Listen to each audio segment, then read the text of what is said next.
This tutorial is special. Special because this tutorial is based on hands-on learning. If you are new to Rust, my recommendation is that you watch this video in 2 rounds. In the first round, get something to drink, sit, and probably put the video into 1.5 or maybe 2x speed, and then just watch, observe, and learn what's happening in the video in the tutorial. In the second round, you should do the hands-on along with me while watching the video. And I promise you that you're going to learn Rust in much faster and much robust way if you follow this technique. At the end of this tutorial, I promise you that you're going to feel extremely confident about using Rust in developing any sort of application that you like. And that is because we're going to build 2 end-to-end projects using Rust in this very tutorial. The first application will be about converting weight from Earth to Mars, and that will give you the core fundamentals of Rust. And in the second project, we're going to take it up a notch and we're going to design our own web server, much like Apache and Nginx, so that you can host your own websites. Awesome, right? Last but not least, there's one thing I would like to emphasize is that it's okay if you do not understand everything that's happening in this tutorial in the first go. And it's okay because of 2 reasons. Number one is that to become good at anything, it takes time, practice, and persistence, of course. And the second reason is that our ultimate goal is to write smart contracts on Solana blockchain. And if you're not aware of it, Solana blockchain does not work directly with Rust. It works with a framework called Anchor. And Anchor is built on top of Rust. And a quick spoiler alert, while working with Anchor, you will realize that Anchor framework has done a lot of heavy lifting for you already. So you technically need to use packages and functions to get around with smart contracts on Solana. Nevertheless, that doesn't mean that we should not learn the fundamentals. Therefore, without further ado, let's get started. So let's talk about the learning objectives of this tutorial. We're going to install Rust, of course. We're going to install VS Code so that we can, write awesome codes. We're going to set up our VS Code so that it's more compatible for Rust. And that means we're going to install one plugin and that's it. Okay. And then we will see an end-to-end Rust project. Beautiful.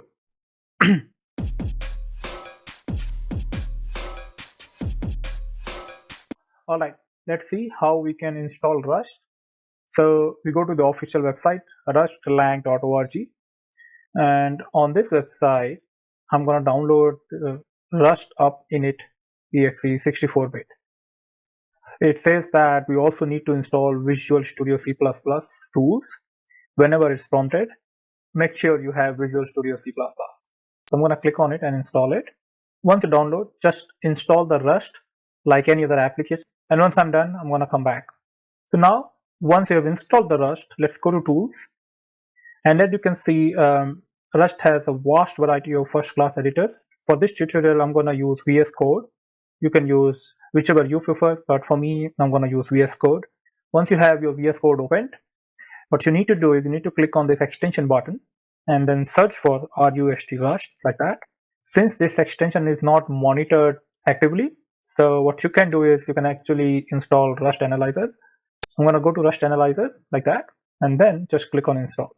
As you can see in the details that Rust Analyzer provides code completion, go to definition, find all, and everything that you need to have from this kind of extension is provided by Rust Analyzer. Beautiful. Now since we have our IDE set up, let's have a look into the package manager of Rust, which is Cargo.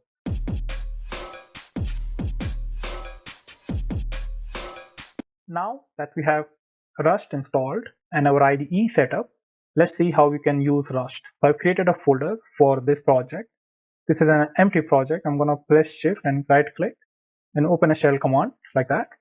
And then I'm going to type cargo -v like that. And this should give me a version of Cargo that I'm using. Good. You should see something like this. If you don't see something like this, then there's something wrong with your installation. And I suggest you go back and check what did you miss. Okay. The second thing that we do with Cargo is super simple. We say cargo new and the project name. So I'm going to say we're going to build a new project called Wait at Mars. And this will create a new application for us in this particular folder. Okay. So if we go back to our Visual Studio and we open our Rust folder, we should see a source folder which should have main.rs. We're going to talk about this in a moment. there's another file called cargo.toml, and this file basically contains all the dependencies that you need for your Rust project. Okay, let me zoom in a little bit. So I'm going to click on terminal and click on new terminal like that, and then I'm going to say cargo build. It will take everything that we have in our project and it will build an executable file from it, and then we can say cargo run like that, and we should see hello world printed on the console. If you're able to see hello world, you have done a great job. Quick pat on the back. And from here we're going to build our own project where we will see how we can take inputs and outputs from user to create an application that can predict what is your weight on the Mars. Okay, just one quick pointer, we are getting a warning, so instead we should create weight underscore at underscore Mars like that. Okay, so I'm going to just go ahead and rename the folder, and you should do the same.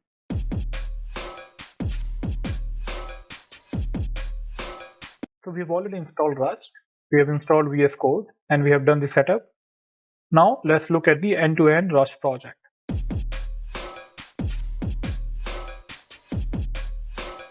Before we jump into the Rust project, there are two things that I want to talk about. Number one is data types, and as you can see on the screen, there are four primary data types in Rust, namely integer, floats, character, and boolean, and their examples are on the screen. Okay, I'm pretty sure you're aware of the data types if you have used any other programming language.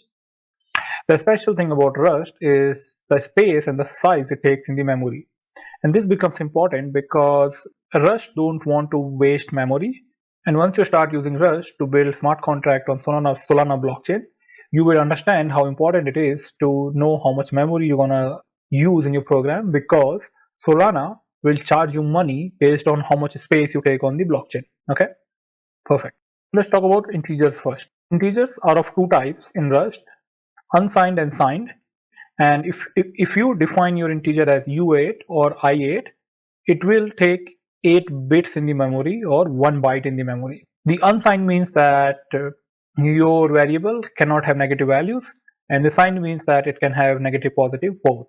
Okay, and then for integers we have u16, u32, u64, and then u128. So huge number. Okay, then we have boolean, which takes 8 bits or 1 byte in the memory. Then we have u size and I size, depending on the size of the system. If system is 32-bit, it will take 32-bit in the memory. Otherwise, if system is 64-bit, it's going to take 64 bits in the memory. Okay, and then it could be signed and unsigned as well. Then we have two floating size, and floating size in Rust is either 32 or 64. Last but not least, we have character or char, however you want to pronounce it, and it takes 4 bytes or 32 bits in the memory. Okay, enough chatting. Let's go and see our first Rust program.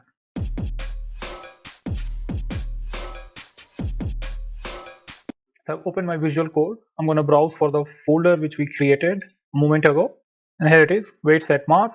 I'm going to select the folder, and this should bring up our nice project. So I'm going to go to source and click on main.rs like that. We already have a default function provided to us, and the special thing about this function is that the main function is the first function that is executed when you run a Rust program. Okay, so that's the default function that runs.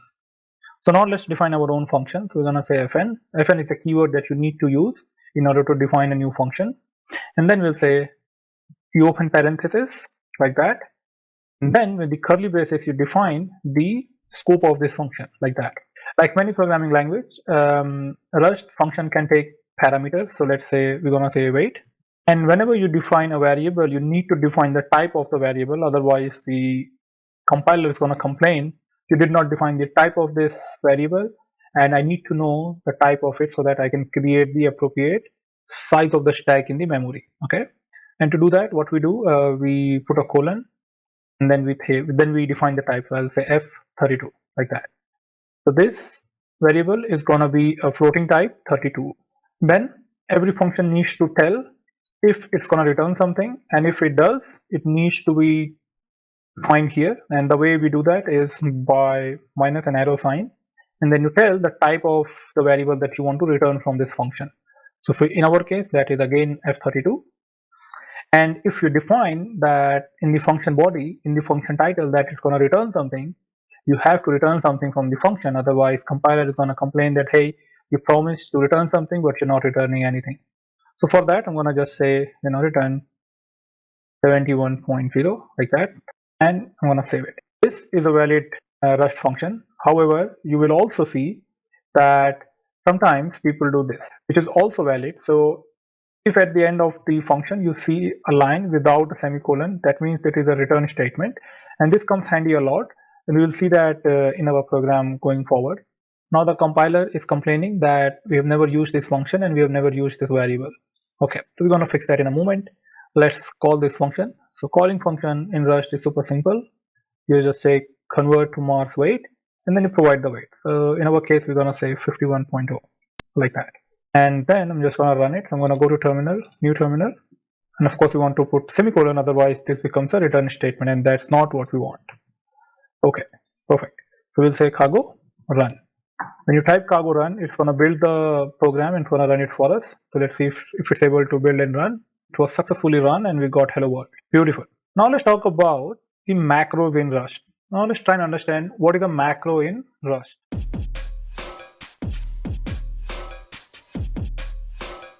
Well, we have already seen it and used it, which is something like this. So we say println, and then there's exclamation, and then we say hello world. What macro means is that under the hood, this macro is actually expanded into Rust code, much like what we have written. However, the pain of expanding this into more Rust code has been taken care by this macro. So thanks to that, we don't have to, manually write everything so that things can be printed on the standard input output. And the good thing about macro is that it could actually take multiple number of inputs. For example, I could just say parenthesis, and I could say here, what this will do is it will fill in this parenthesis with the variable that I just passed. So if I go here and say cargo run, it should be able to use the value I provided into this curly braces like that. Okay, and that's super powerful because now we know that with this macro we could print whatever we like, and we can pass as many number of parameters as we like. So instead of saying hello world, we could do something useful, and we could say weight on Mars is, and then we're just gonna copy this and we paste it here. So we're gonna run this. Of course, we are not converting anything right now, but the value of this function should be put into these parentheses. So it says weight on Mars is 71 kgs. So let's go to Google and see how we can convert weight from Earth to Mars. How to convert Earth to Mars like that. Okay, let's see if this website helps us. So apparently this is the formula. So weight on Earth divided by 9.8 into multiply by 3.11. So let's do that. So we go to our code, and here we will say weight on Earth. So that would be divided by 9.8, which is, gravity on Earth, of course. And then we multiply by gravity on Mars, which is 3.711. Beautiful. 19.29, 19.2922, exactly what we got here. Okay, perfect. All right, let's try and move this result into a variable so that, we can change it and manipulate it. So the way we define variables in Rust would be with a let keyword. So we'll say let result equals to like that with a semicolon, and then we'll say, in general, you don't have to define the type of a variable because Rust compiler is smart enough to understand that this function is going to return F32. But for the sake of completeness, let's define the type. Now let's assume that we wanted to display the weight in grams. Well, that's simple. We could say result equals to result into 1000 times 0 semicolon. Let's just try and run this. When we do this, the compiler is going to complain, and the error is rather interesting. It's saying you cannot assign twice to an immutable variable.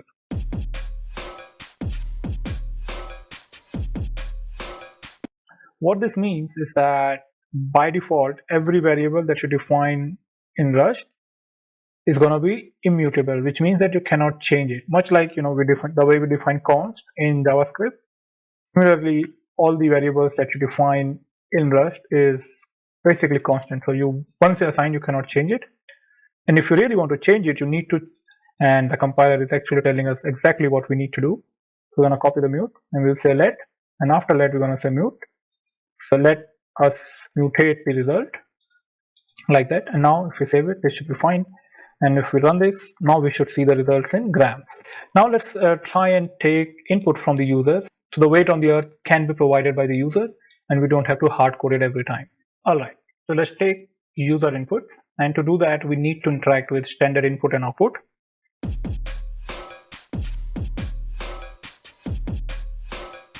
And in general, like many other languages, Rust also provides us, inbuilt package, or let's say Rust come with a predefined package with which we can actually interact with the input and output system. And just a quick pointer that in Rust, the packages are called traits. Okay, so if you go back to rustlang.org and if you click on the Learn tab, and then if you scroll down, you'll find this standard library comprehensive guide. Open that. What this is saying that create standard, which basically means that standard package that we do not need to install externally. It's already there when we install Rust. That standard library comes with lots of modules. So if we click here, we should be able to see all the modules that is by default provided to us. We are interested in the IO package or IO crate. If we click on that, there are multiple methods on this package, standard IO. And this is how you basically read a line from the input. So let's try and use this. We're going to copy this, and this is how we will bring this package into the scope. And first you type the crate name, and then you type two colons and then the package name, like that. And we import packages or crates using the use keyword. And then let's see what it's talking about. So it's saying this is how we can define a new string. So we're going to copy this. We'll say let mutable, because initially the input will be empty and then the IO will fill it. On that string class, or let's say package, we need to call the new function, like that. Then this is how we create a new empty string. String is basically a struct. We have not talked about structs yet. Struct is heavily used when we need to design smart contracts on Solana blockchain. Okay. Then it's saying that this is how you can read the value. So let's do that. There are a couple of things that are a little weird, which you can see right now, is that we need to pass apparently ampersand and then mute. We just cannot pass input here, because if we just pass input, compiler is going to complain that, hey, I need an input with ampersand mute keyword. So if I run this, then we can see it here. It's saying ampersand mute string is expected, but they found only string. And what it means is that whenever you say ampersand mute, we are basically saying that the ownership of this variable has been given to this particular function, and this function can actually, if want, can manipulate anything and everything for this input variable. Now let's try and understand what's happening here. Okay, so let's do a couple of things. So we have designed a variable called input. Okay, now let's design another variable. We'll say let variable s is equals to input. Okay, now if we run this, we will get another. The compiler is saying that the value of input has been borrowed and has been moved. We have not talked about what borrowing means. The way I understand it is pretty simple. So let's go to my favorite tool and let's talk about what's happening.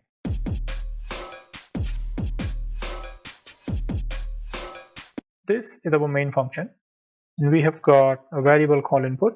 We've got two variables. Okay. Now, since the size of input is not defined during compilation, what happens is the variable is created on the stack, and then a pointer is given on the memory heap, and we don't know how big this memory heap will be. Okay, so this is my input variable. Now we create another variable called s, which is living on stack, of course, and then with this command where we said s equal to input, what we technically said, we said this. So s is also pointing to the input location. Now the problem is that we are violating the three rules of ownership. The three rules of ownership is that each value in Rust is owned by a variable. Okay, so that is understood. When the owner goes out of scope, the value will be deallocated, and there will only be one owner at a time. What this means is that when this main function ends, right, this memory heap needs to be deleted. Again, if you go back to ownership rule, we are saying when the owner goes out of scope, the value will be deallocated. Okay, fair enough. Now the problem is that the moment this function ends, we need to deallocate the memory location for input and for s as well. For input, it's okay, we probably will be able to clean this memory heap, but for s, there's nothing available to clean, and this is where the memory leak happens. very common in C and C++, and this is not allowed in Rust. So what this means is that you cannot have complex variable types pointing to one memory location at a given time. What it also means is that I could actually go and do this. I could say let a equals to 5. I could say let b equals to a. Now this is perfectly fine. The reason this is fine is because the a and b are gonna live here on the stack. So this is a and its value is 5, and this is b and the value stored is 5. The only difference between the complex, which is string type, and integer type is that we know how much size it's going to take in the memory during the compilation. However, for string, we did not know that. Okay, so that's part one, that we need to understand that we can have only one variable with the ownership. Okay, now this is also applicable when we pass this variable in a function. What this means is that instead of doing this, I could have said my function and I could just pass this input. I have not defined this function, so I'm going to do that here. I'll say function s as string and like that. Now if I try and run this program, it's going to throw an error, the same error, because the moment you call this function, the ownership of this variable was transferred to this function, essentially to this variable, and hence after this line we cannot execute this line because the ownership is not with the input variable anymore. Okay, perfect. Now that we understand that we have 3 ownership rules and these rules needs to be followed all the time, what can be done? We want to use that function by passing it to another function, and that concept in Rust is called borrowing. So let's see how that works. So if I go back to our function here, instead of saying hey passing the input, I could just say ampersand string like that. Now everything should be okay, and here I also need to pass an ampersand. Everything is okay. Now if I run, this code will compile.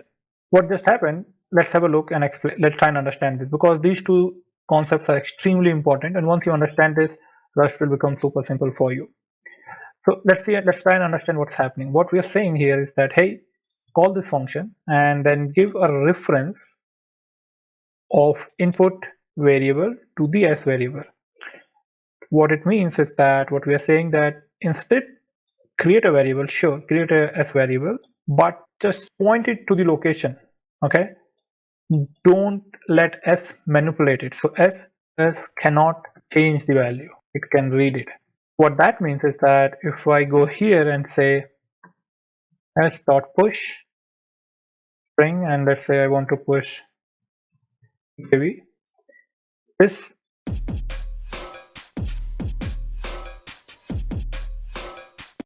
will not work, because we are trying to change a string to which this variable only have read access. Okay, the compiler is already complaining that cannot borrow s as mutable because this is behind the reference, which basically means that s is only looking to input variable as a read only, it cannot change it. If s wants to change this variable, which basically means that if s wants to manipulate this heap location, that needs to be defined explicitly. And how do we do that? Well, we need to say mutable like that, and then here as well we need to say mutable. Now this line is fine. What we are essentially saying is that hey, we are telling to the compiler that hey, there are 2 things happening. There are 2 variables that are looking at this memory heap, and both of them have access to be able to change the value. Technically this statement is correct. However, if you look at the stack, the way this function will be executed, so after the main function, my function is going to be executed. So at any given point of time, only one variable, either input or else, will be manipulating the heap value. Okay, perfect. There's one more concept that I want to talk about, and that is the concurrency, basically, which basically means that at any given point of time, you can have only one variable that is changing the mutable variable. What that means, let's have a look. All right. So now let's talk about one more concept where we said that at any given block of code, you cannot have one variable, for example input, to be borrowed read-only and mutable both.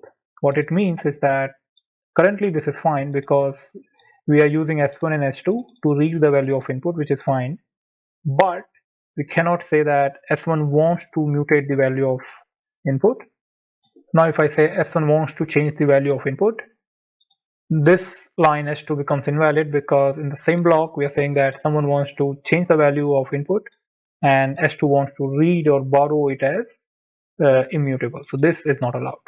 Okay, so if I run, I should get an error saying that, hey, cannot borrow input as immutable because already borrowed as mutable. Beautiful. Now let's remove all of this and let's try and focus on our project.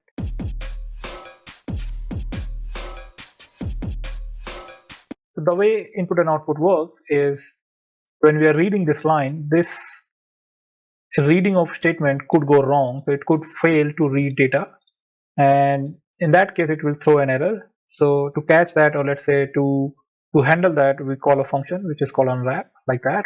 Then we'll create another variable. We'll say let weight equals to input dot parse, like that, like that. Now the compiler should be able to parse our input as 32, and then we're going to pass the weight to our function to get the result, and then we're going to print the result. I'm going to delete this function. This will throw an error, and now you should know why it will throw an error. It says that input.parse is returning a result type, however we're expecting a float 32. This basically means that while trying to parse the input as float type, it could fail. For example, user has given an input 1 2 3 ABCD. Now that 1 2 3 ABCD cannot be parsed as float, right? So for that, if error happens, what we need to do, for time being, we will just say unwrap. So unwrap is a function which you can relate it to try catch block, where it says, okay, if something went wrong, just throw an exception. Okay, with that unwrap, everything should be fine. So if we go and run this, we'll wait for user input now. Lovely. And I'll say 51, and we got an error because it says it's unable to parse. That's because we forgot to trim everything because we want to remove the trailing spaces.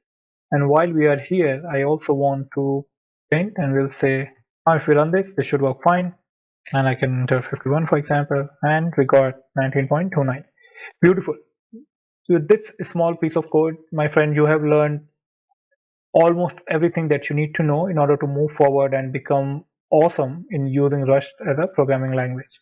I hope you learned a lot today. I know this was a difficult tutorial, but if you have gone through it, a big round of applause for yourself, a big pat on the back. And as always, you know the drill. If you have not subscribed yet, subscribe to the channel, of course, and like the video and share it. And do let me in the comment section what did you like, what you did not like. And I'll see you later. Cheers.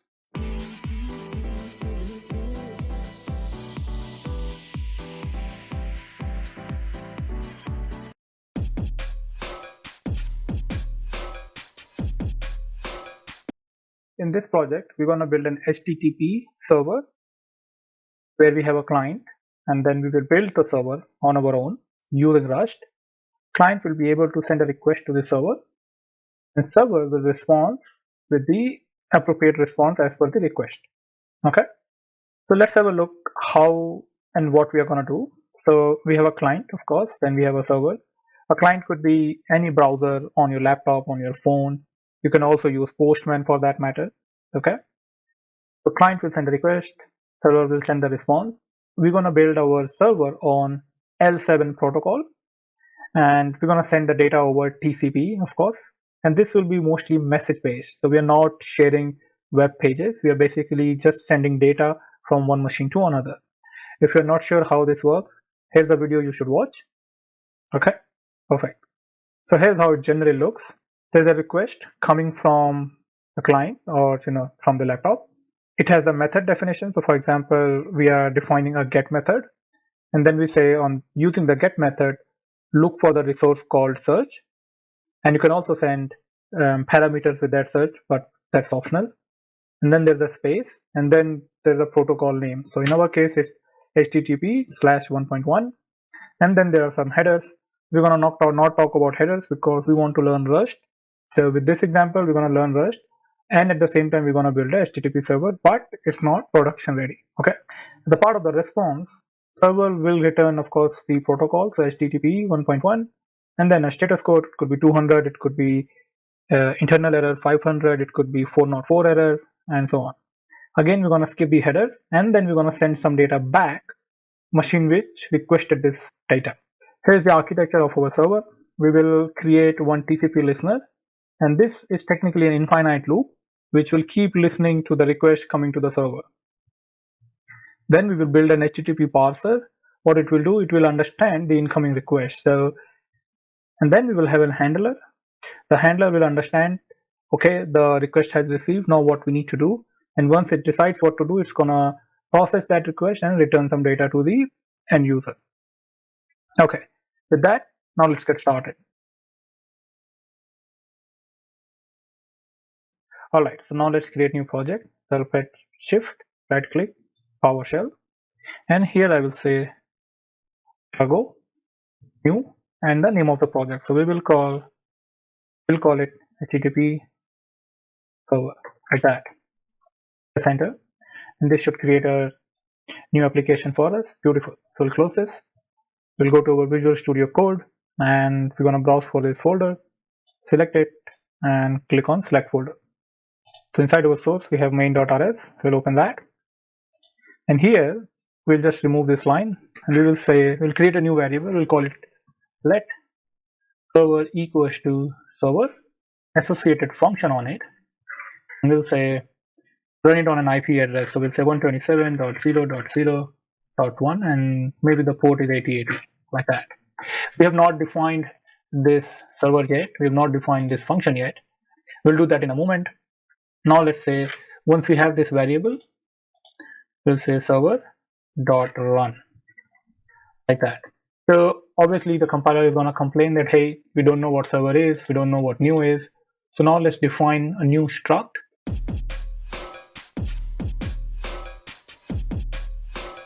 And struct is nothing but it's like a class in other languages, but with struct you can actually combine different data types together. Okay, so we're gonna, how do we define struct? We just use the keyword struct, and then we will say server.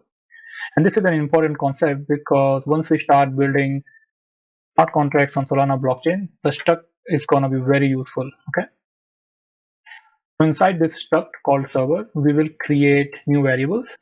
So I'll say, for example, address, and this will be of string type. We could also create, for example, I don't know, balance, and this could be, for example, int32 or 432, like that. And now this struct contains two variables, address and account balance. For our use case, I'm just going to remove the account balance. So we'll start with the address and then we'll build upon it. Perfect. Unlike other programming languages, if you want to create functions on the struct, you cannot do it with the definition. So definition only holds the amount of variables. Create function on top of it to implement this struct, and we have to do that with keyword impl, and then you just say server, like that. And within this server block, now you can define functions that could be associated with this server struct. And as you can see, we have used two methods. One is run, one is new, and these two methods are different. This run method can only be used once you have an object of this type, right? And this new method is basically can be used with the class name. If you can associate with different programming languages, this is like a static function, and this is your class associated function. Okay, and how do we define those? Those are very simple and very straightforward. We just use fn keyword, and we define the name. It doesn't have to be new. You can call it anything you like, but in our case, we call it new. The parameter will be of string type, and then it will return something. What it will return? It will actually return the server struct. We can say return new instance of server, right? And within that server, the variable address should be equal to address, like that. As you might have noticed that we could also, since this is the only statement from this function, we could actually remove the address, return to our part. And since the key and the value of the variable are same, we can actually remove the key value. Now this becomes something like this. Now we need another function. So we can say function run. And the way we differentiate between static function and class associated function is by a keyword called self. Okay, so once it takes a default parameter self, this function will be only available to the instance of this struct. Okay, so we're going to say something like this, and we're going to define this later. Now everything is fine. Now if we run this, this should work. So let's have a look. The compiler is quite smart and it's already saying that, hey, there's an error. And the error is that it says expected struct type is string. However, they found ampersand string. What's the difference between two? Let's have a look.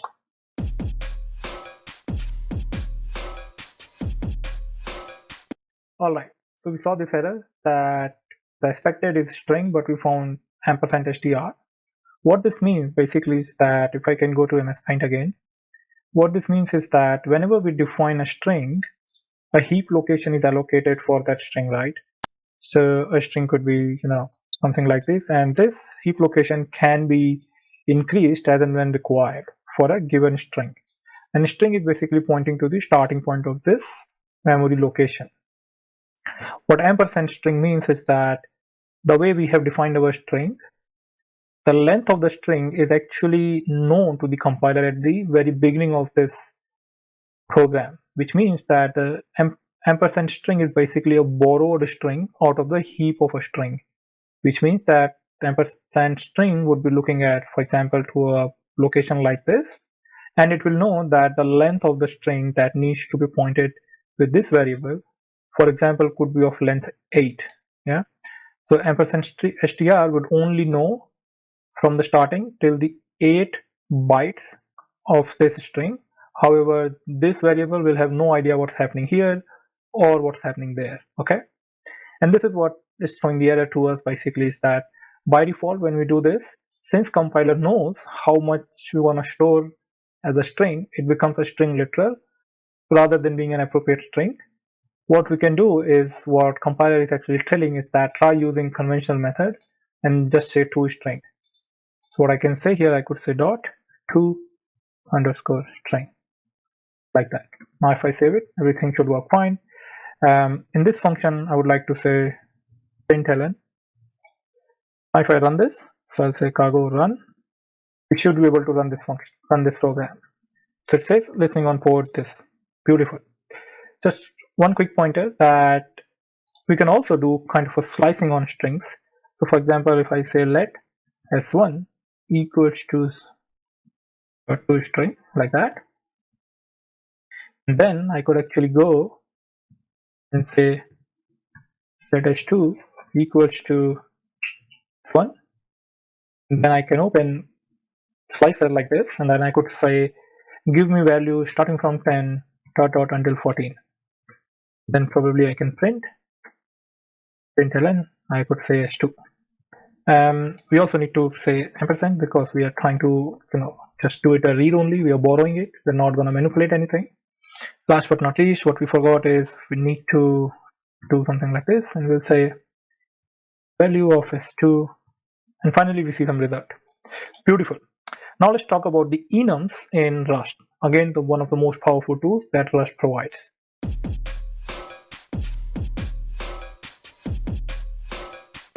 Let's go to Google first, and we'll say Mozilla HTTP status codes. As you can see here, that for HTTP request, we can have different status code. It could be 100, could be 200 OK, 201 create, and so on. Okay, and we can also look at the different types of method like get method, head, post, put, delete, and so on. So if we go back and we try to create that for ourselves, so if I do this, I can copy the request format. The request that our server will receive will look something like this. It will have a method, then it will have the path, right? And then it will have a query parameter, which is optional, and then the protocol. So let's design our request struct. We'll say struct request. The request should look something like this. It should have a path that could be string, sure. Then we have query string, that could also be string, sure. And then we have method, which could be string as well. Beautiful, right? Now you see the problem with method type, which is string, which basically means that method could be anything. However, in our case, we only want this method to be one of these 9 methods, like put, delete, option, connect, and so on. How do we make sure that this method does not contain anything else? Well, for that, enums comes into the picture. So how do we define an enum? We'll say enum, and then we'll just say method like this. And I'm just going to paste and do a quick fast forward.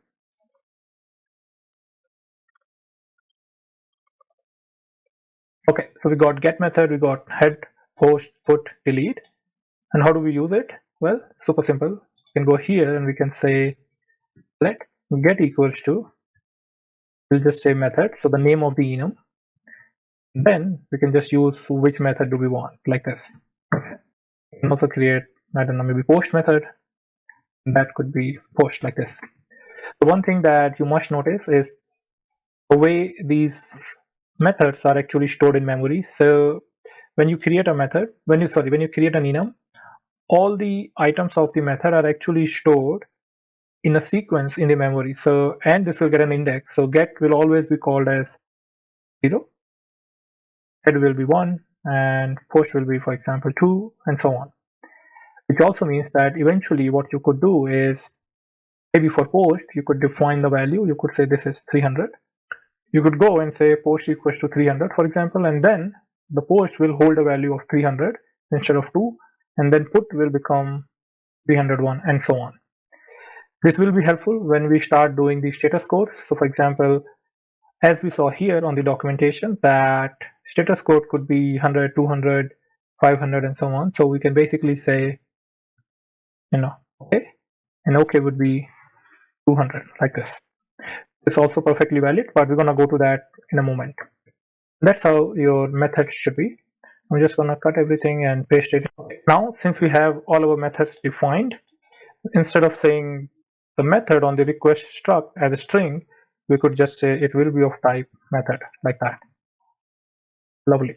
There's one thing that I wanted to point out is that the query string, if you see here, is actually optional. So user might provide this query string, maybe he doesn't provide it. In Rust, there is no such thing as null values. However, the neat way, or let's say type safe way of using null is using option. I could say option and I could say string. All right, let's do some refactoring because this code is getting bigger and bigger and I don't like it.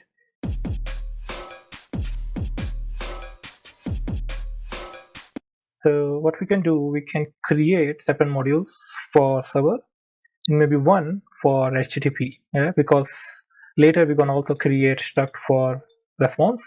So I think that would be a good idea. So the way you would create module, you'll say mod and we'll say server. Now the compiler is complaining that, hey, I cannot find server. Well, that's because the server is now within this module and it's hidden. So what we can do, we can say server like this, save it.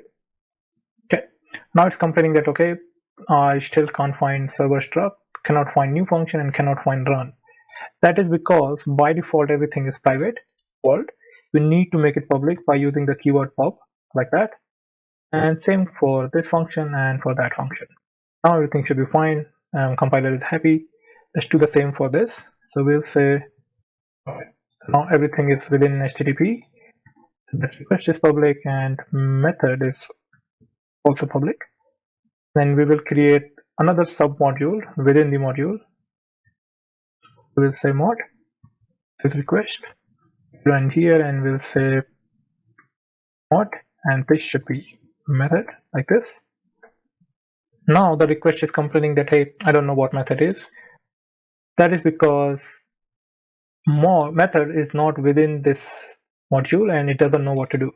What we can do, we can say, hey, go one level up, and there should be a module called method, and within that method there's an enum called method, like that.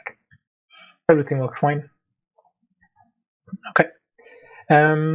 Although this all looks good, what I would like to do is, instead of saying server.server, wouldn't it be good if we just say server? Right? To do that, we need to say use server, like that. Okay. And similarly, we should be able to say HTTP method and then method, and we'll say use HTTP request Within that, there should be request like this. Although this looks good, but it's still in one file. So let's create different files so that we should be able to have better code structure. And before that, you see that it's complaining that, hey, I cannot find method, which seems to be private, which means that within a module, every module needs to be public if you want them to be exposed to the external world. Like this. It's happy. So now let's go to source folder, create a new file, and we'll call it server.rs like this. Now if I go back and I will cut everything and paste it here. Save it. The moment you do this, you will see an error because now it's not able to find the server package or module. And to do that, we need to say mod server like this. What this means is that the compiler will go and look for the server file, and then technically will copy and paste everything within this module like this inside here. Perfect. Now similarly, let's do this for HTTP, and to do that we normally follow a folder structure. So we'll create a folder, we'll call it HTTP. Within that folder we're going to create two files, one for method, one for request. Gonna cut everything for request, save, go back to main and cut everything for method, and we'll paste it here like this. And from main, now we can remove all this. So now our code looks much clean, but this is complaining that, hey, we don't know where to find HTTP and where to find method. We'll follow the same thing. We will say, hey, go and look for mod HTTP. But the compiler is still not happy because it's saying that it cannot find the module HTTP-rs. And if you're using a folder structure, create a file which is called something like this. So let's do that. Go here, we'll say mod.rs like this. And here we will follow the same thing. We'll say pub, then we'll make it public, and then we'll say mod for request, and same goes for mod, and look for method like that. So quick correction, the request should look like this, and method should look like this without the mod, okay? Because the file itself will take care of creating the module, okay? So I'm gonna close all this. And then everything works fine. However, wouldn't it be nice if we could just simply do this instead of doing request, right? And to do that, we have to make a couple of changes in the mod.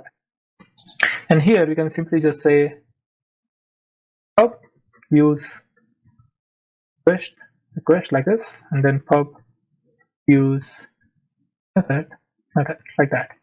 What we are essentially saying is, hey, get the module method, which is basically everything here, and then use it like this. And then when we go to main, and the moment we say mod HTTP, it will basically copy everything from here, bring it to main, then everything's available for the main file. Okay, lovely. All right, now let's add some functionality into our server so that it's able to listen. So if we go back to our server module, we need to write some functionality here. So before we do that, let's go back to the documentation.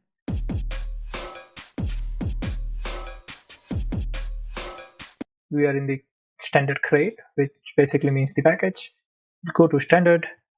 We are looking for the package called net, which provides networking primitive TCP and UDP communication, which means that there's a lot of boilerplate code for us and we don't need to do everything from scratch. We'll go here. And this is what we need, basically TCP listener and stream. Listener so that we can listen the incoming data, and stream so that we can write it back to the TCP stream. So let's see how the listener works. Okay, let's see how we can use it. So we can use the listener from this package, and this is how we create an instance of the listener by using the bind associated function. So let's copy this. I need this and bring it to our server module like this. Now we could say let we want to bind to the address. So address should be self.address like this, and we want to pass the reference so that it's read only. We don't want to give the ownership back to the TCP bind function, because otherwise we will not be able to use this variable after this line. Okay, perfect. Now if you look at the definition of this function, it's saying that it returns a result instead of a listener. And now let's see how the result works, and this is the core of error handling in Rust. So now let's figure that out. All right, so created our variable called listener, and then we use the bind function on TCP to bind this TCP listener on a given address. Okay, as you notice that the bind function does not return the TCP listener, it actually returns a result.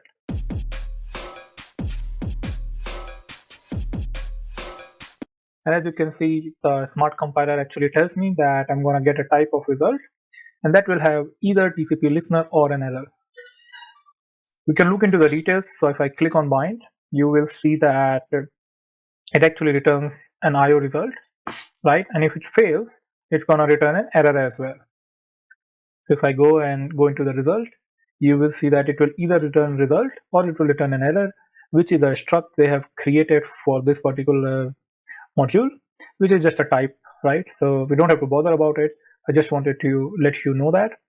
Now what this means is that with this you could actually decide, for example, you could check if listener was an error, then do something else, move on, right? You could do something like that. However, in our case, if we are not able to bind to this IP address, so if we are not able to bind to this localhost 8080, we actually want to terminate the program. So what we will say dot unwrap. We'll call this function, and what this function will do, it will try to basically execute this function and then tries to find if there was an error. If everything was okay, it's gonna return TCP listener, right?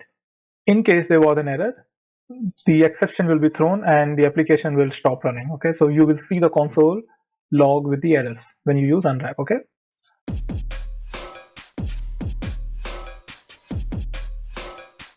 Now what we need to do is we need to run an infinite loop. We could say while, and this will work fine. However, in Rust we have a better way of running infinite loop, and which is just saying loop. And here we're gonna say listener dot accept like this. And we're gonna run this, and we'll see that if we are running an infinite loop and if we are able to listen to port 8080. And now as you can see that we are able to bind to this port, and now in this infinite loop we are just sitting and waiting to listen for any incoming request. Beautiful. Also notice that when we mouse over, it tells us that the accept function actually returns two things. It returns a tuple, and the first item of that tuple is TCP stream, and the second item is the socket address. So let's see how we can use this. Well, we could say let result equals to that thing. Okay, now our result is basically, as you can see, the smart compiler is telling us it could be a tuple of TCP stream and socket address, or it could be an error. Okay, so what we'll say if result dot is error. So if it was an error, well, then just continue to the next iteration of the loop. Else, at this point, I'm 100% sure that it's not an error. So I'll say res data equals to result dot unwrap. We could have said unwrap here the way we did for listener, but the problem would be that in case there was an error, it will throw that exception error and the program will stop. And this is not what we want. We just want to check if it was an error. If it is, then just go to the next iteration of the loop and listen for another request. Otherwise, give me the data that's coming from the result. Now, for sure, what we have done is we have created a variable which contains the tuple. However, what we can also do is we can, instead of this, we can just deconstruct it right here. We could just say stream, comma, address, like this. And then stream will be of type TCP stream, and address would be socket address. Okay, beautiful. Now this is fine, but there's a better way of doing this in Rust. So now let's have a look. Now let's see how we can use this situation by using the match expression provided by the Rust. Okay.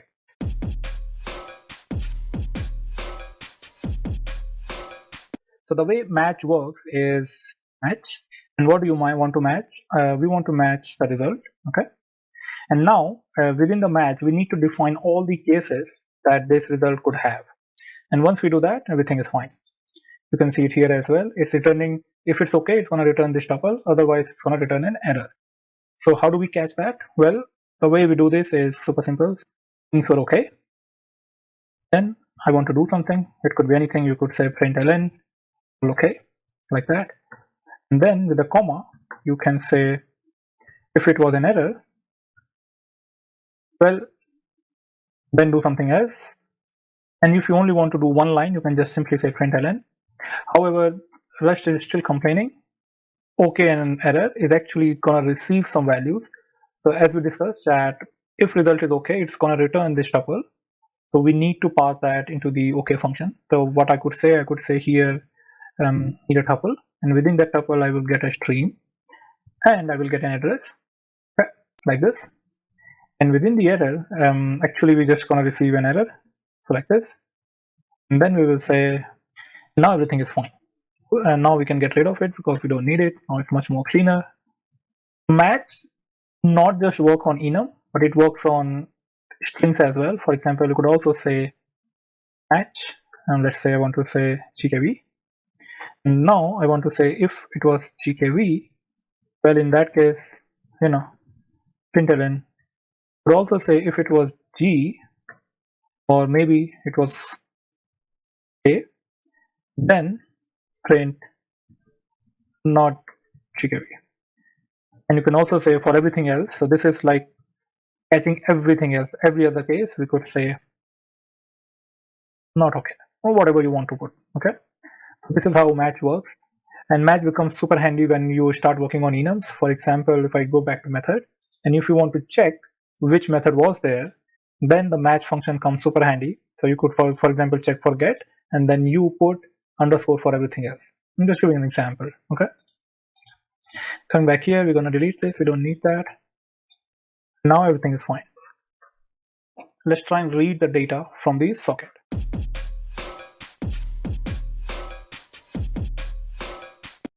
So to read the data, what we need to do is we need to say stream dot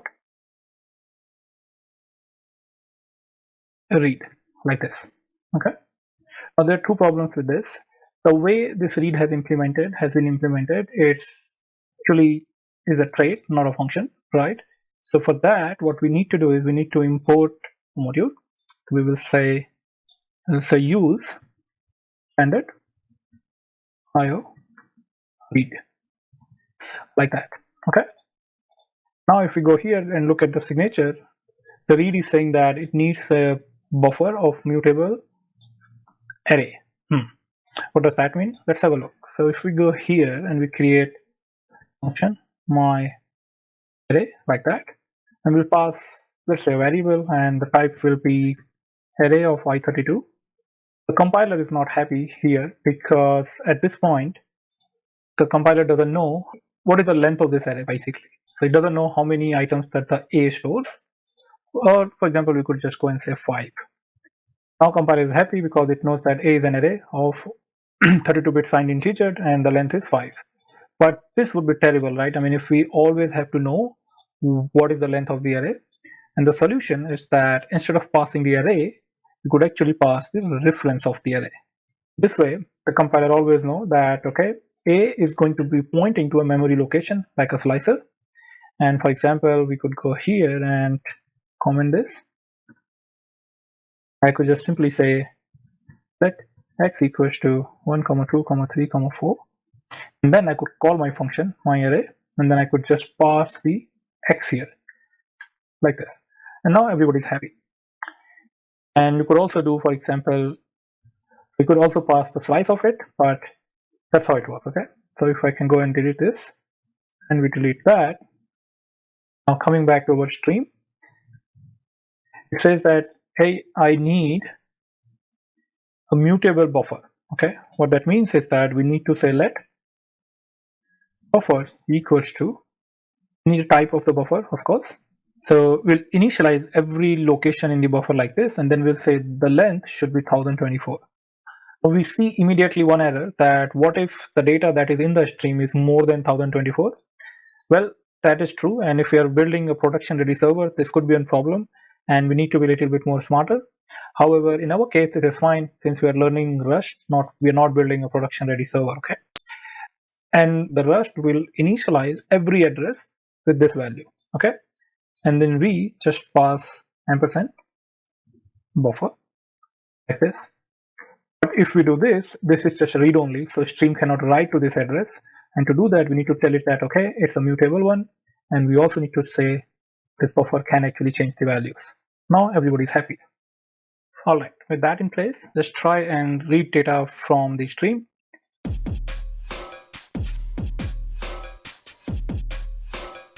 So as you can see that if we go to read, it actually returns a result, right? And we know how to handle results now. So we're gonna say match, right? What do we want to match? We want to match read from the buffer like this. And then we want to check if everything was okay, then do something. And if it was an error, we'll just simply log it. And we will just log the error like this. Now let's look at the body of OK. Right now we just want to print the value. We'll say let. Remember we received a bunch of integers and we want to convert that to a string. So we'll say from underscore UTF-8 like that. And here we just want to pass the reference of the buffer because that function just want to read the data. It doesn't want to update anything there, right? Now, as you can see that this returns a result and it could potentially fail to convert the data back to string. And conveniently, there's another function that we can use that will never fail, and it's called UTF lossing. Then we can just print everything to the console. So we'll say println received data. All right, moment of truth. Let's go and test this. So we're gonna go here and we'll say cargo run. Okay, there's one more thing that it says that we cannot borrow stream as mutable because it's not defined mutable. So we'll just go here and say mutable. Now everything should be fine. Okay, now if we go here and say cargo run, it's able to compile and now it's listening to port 8080. Now we need to just send a request to this server, right? What we could do is we can just open Postman. If you don't know how Postman works, here's a video you should watch. I'm gonna click on new and I'll create a new collection and I'll call it Rust Webserver.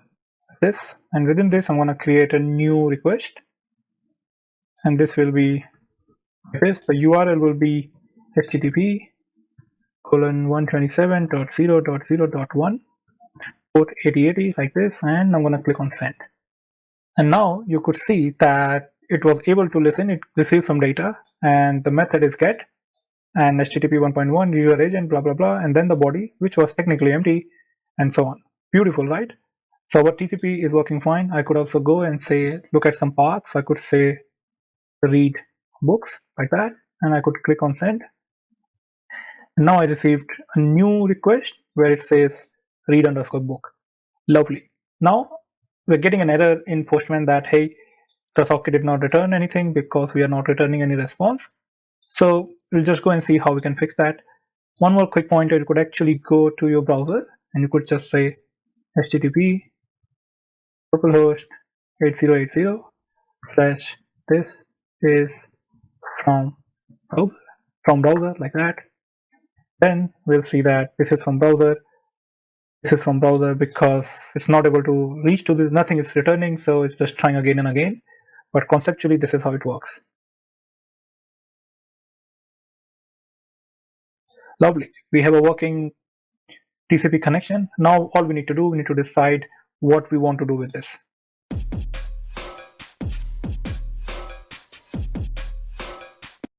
All right.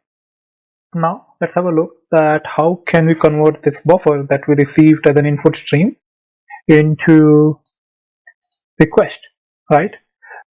Obvious thing that comes to mind is just putting an associated function on it. So we could say implement request like this, and now we can say function from bytes to array, and this will take an input buffer and this, and then this should return like this.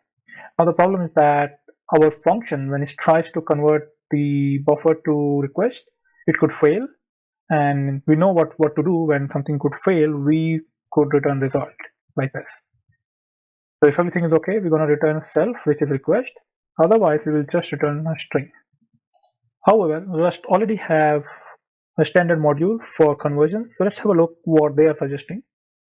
So if I go back to Rust, and within standard there should be modules, and within modules we should find convert, which is basically traits for converting between types.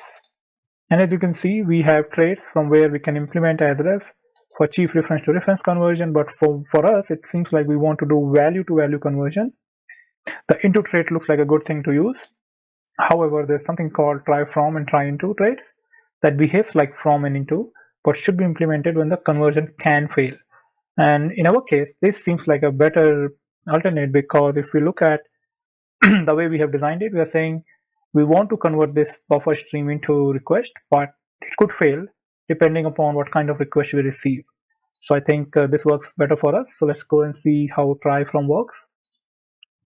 So all we are saying is that this is the signature. So we say trait try from, and then we tell from where we want to convert, and this is the function definition, and here we say what we want to convert to. So let's use that. So we're going to copy this, use try from like this. I'm going to just go copy this, paste it here, and we'll say public trait try from. From where do we want to convert? Well, we want to convert U8, and then error should be of type string for us, which is good.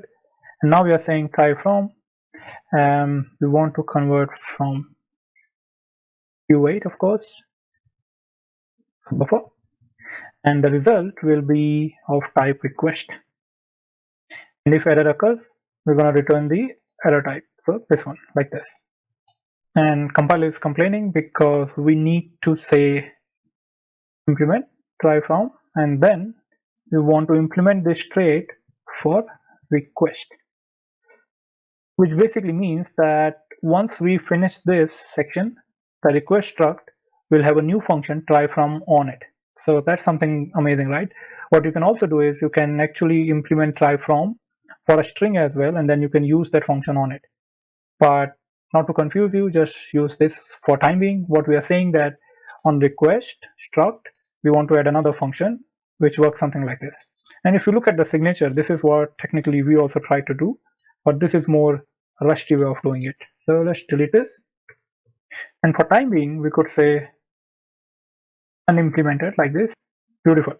Now what we can do is we could go to main. We could go to server, and here we could say first we need to import request. So let's do that. Let's say use HTTP. At this point, this server module doesn't know where HTTP lives. So what we can do is we can use create. Create will take us at the top of this folder, and from the top we could go into HTTP, and then we can find request. Now here we can simply say, now here we could say request, and we need associated function on it. We just created try from like this, and now we can just pass the reference of the buffer so that this function can read the value like this. At this point, the compiler is complaining that, hey, I don't understand the trait bound of the request, and this is not satisfied. What we can do, we could say as ampersand U8, and this could work. However, what we would like to do is we would like to say from 0 until everything, so we could actually remove the 0 as well, and this is how we can slice it. Okay, beautiful. As we know that this function will return a type of result, and whenever we receive a result, what do? Well, we match it, right? We're gonna match this, and if everything is okay, well, for time being we're not gonna care about it. And if it's an error, well, we don't care about it either as of now, and that's it. This is how we implement the request from the buffer to the request object. And now let's have a look how we can fill these details. Now let's convert the buffer into request.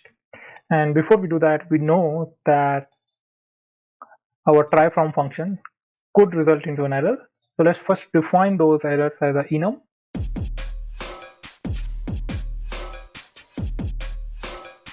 And then let's see how we can do that. So we'll say pub enum, we'll say parse error like this.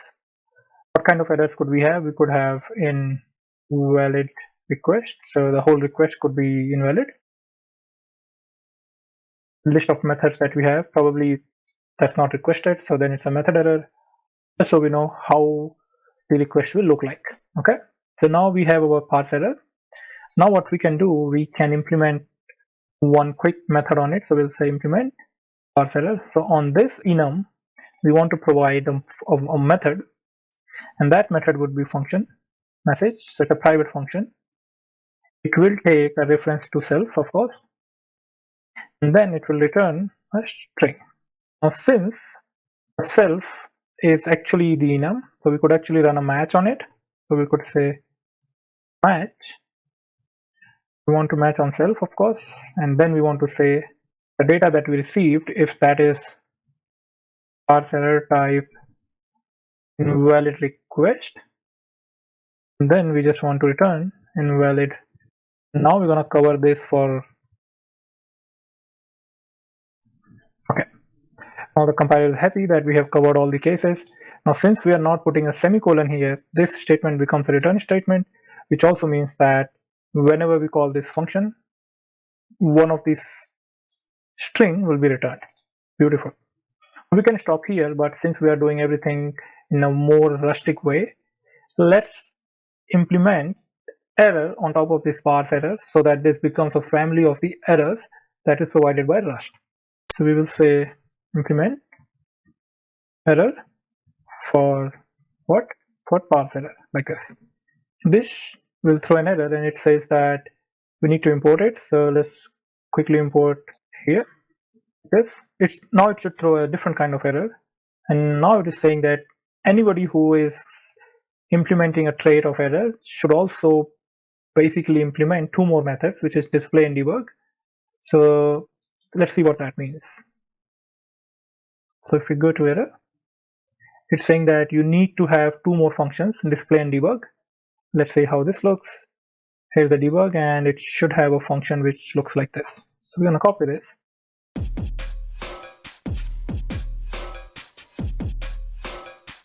Go back to request. It's saying we need to have two more functions, display and debug. So let's do that. We will say please implement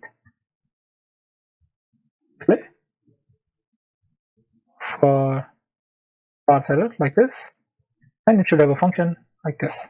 And here we will say we want to write to the formatter, so the f. What do we want to write? Well, we want to write a string, and that string should come from the function that we just wrote. Now there's a couple of things we need to import. We need to import display, and we also need to import formatter. We also need to import a different kind of result. So this result is the error result, but we want to import the formatter result. So let's go and do this. I'll copy this. We could implement a couple of more things. We want to get display. We also want debug. We also want result as fmt result, like this. So we're gonna come back and call it fmt result, and now everything is fine. As you know, that error was saying that we need to implement debug and display both, and both of them technically have similar kind of signatures. So we're gonna copy this.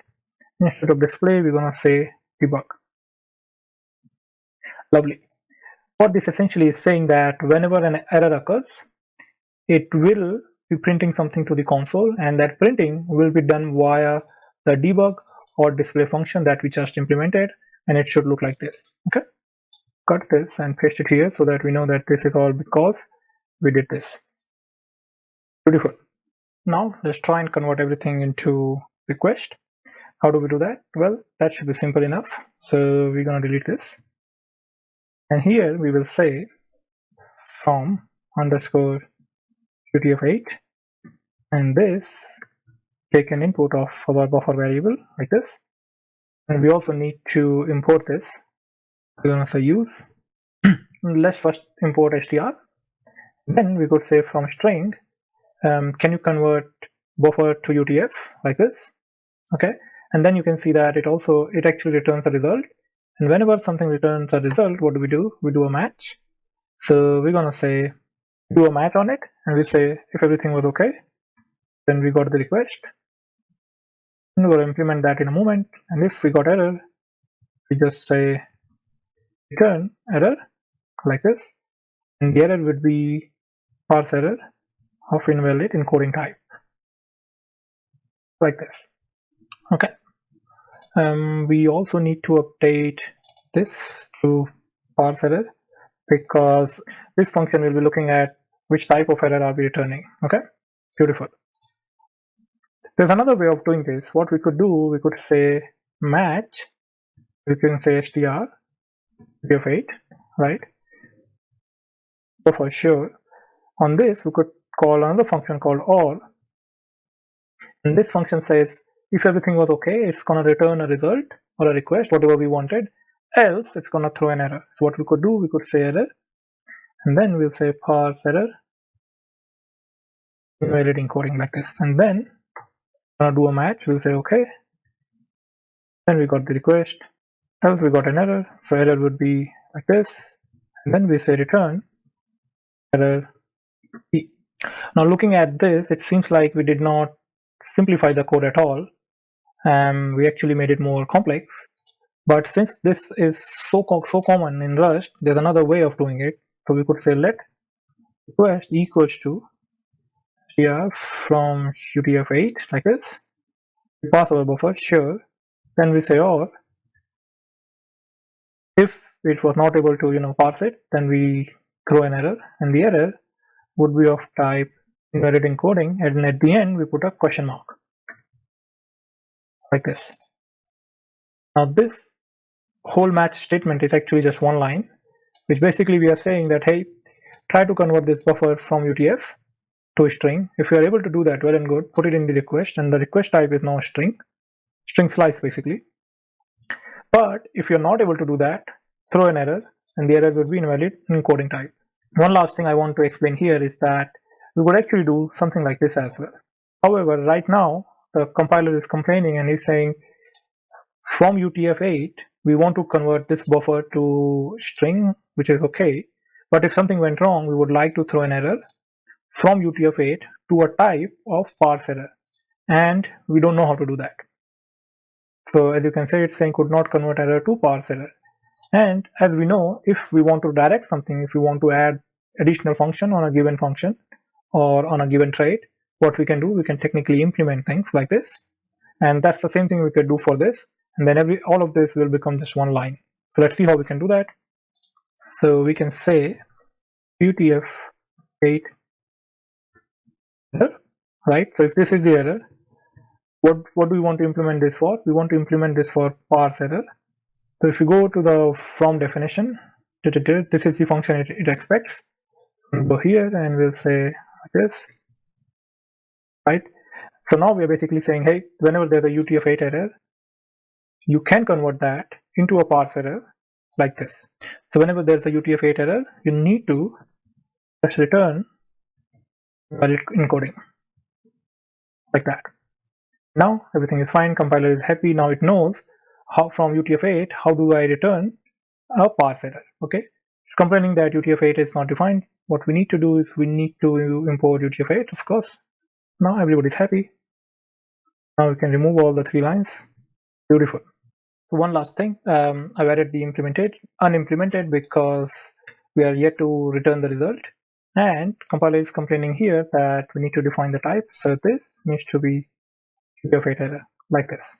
So everything is working fine, and now we're gonna implement, once we receive the request as a string, we're gonna slice it, we're gonna look into it, and we'll see what kind of method do we have, which resource it's looking at, and if it has provided a query parameter, and then we'll work on it.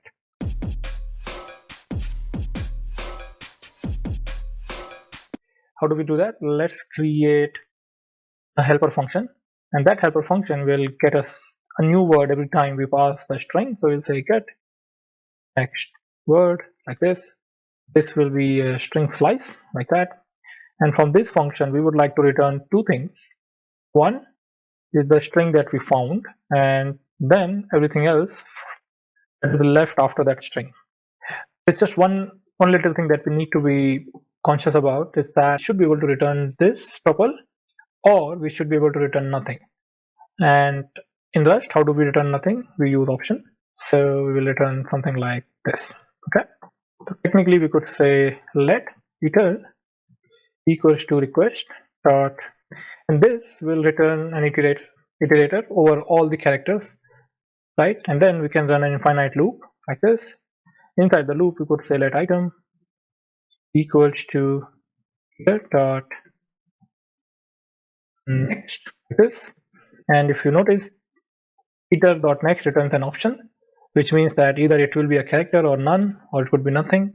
Whenever we have an option, we run a match. So we'll say match on item. If it is some, which means that there is some data, well, then we want to do something.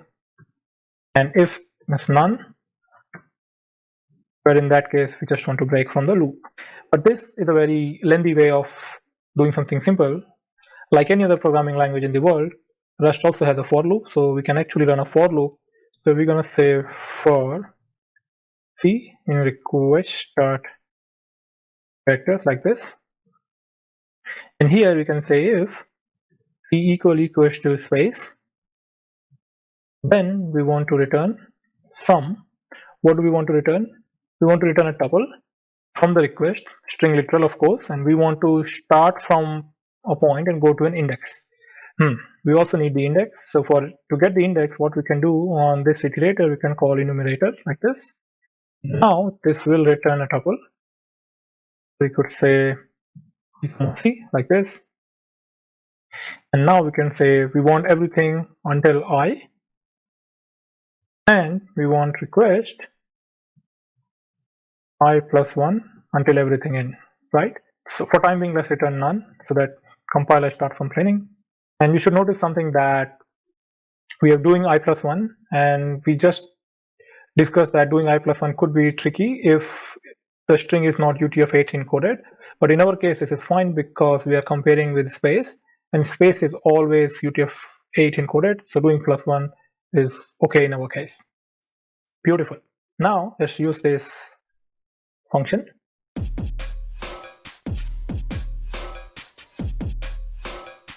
We're going to copy this, and here we will say get underscore next word, right?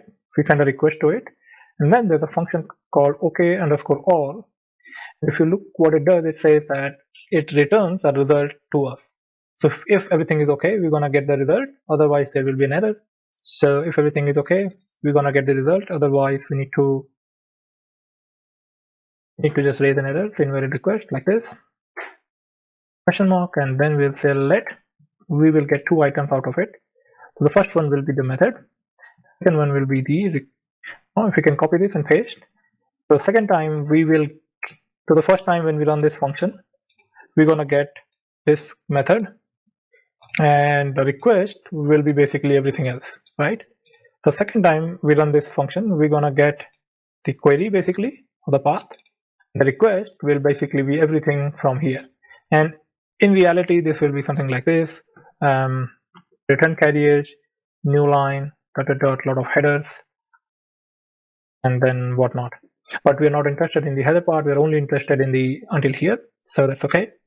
And then we're gonna run it one more time.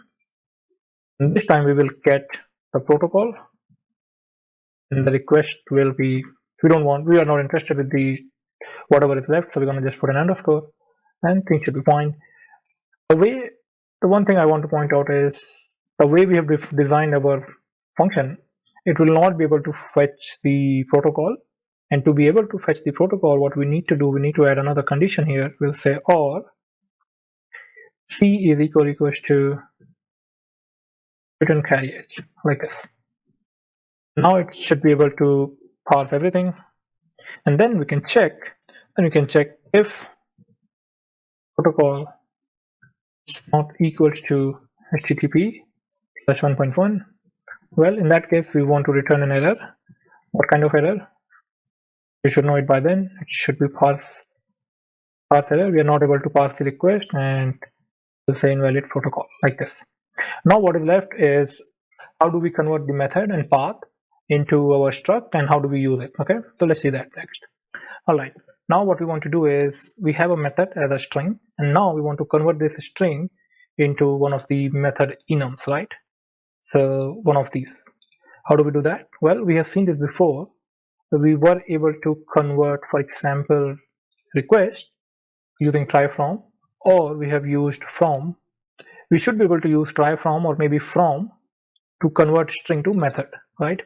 But since this is super common, like this happens all the time, there's a special trait for it, and we can import it from standard library. It's a use. So if you look at the definition, it says that we have to implement from a string for whatever enum or struct we're working for. We need to just define a type of error, and then this is a function that we need. So let's copy everything. We'll paste it here. We need 2 semicolons. It's okay. And then from string, what we want to do, we want to convert to method. Instead of point, we have method. And for time being, let's say our error is string type. And how do we convert something? We will run a match, of course. We will run a match on s, and then we'll see if it's equals to one of these. We will say if s is that, then we want to return okay, and within the okay we want to return like this. This needs to be a string.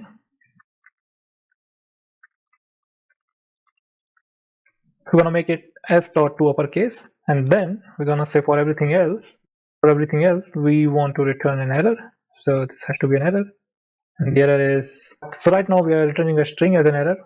Wouldn't it be good if we can send a proper error? So for that, let's do copy here. We'll say struct method error like that, and now we can use this as an error. We'll say here, and instead of saying this, we could just say method error.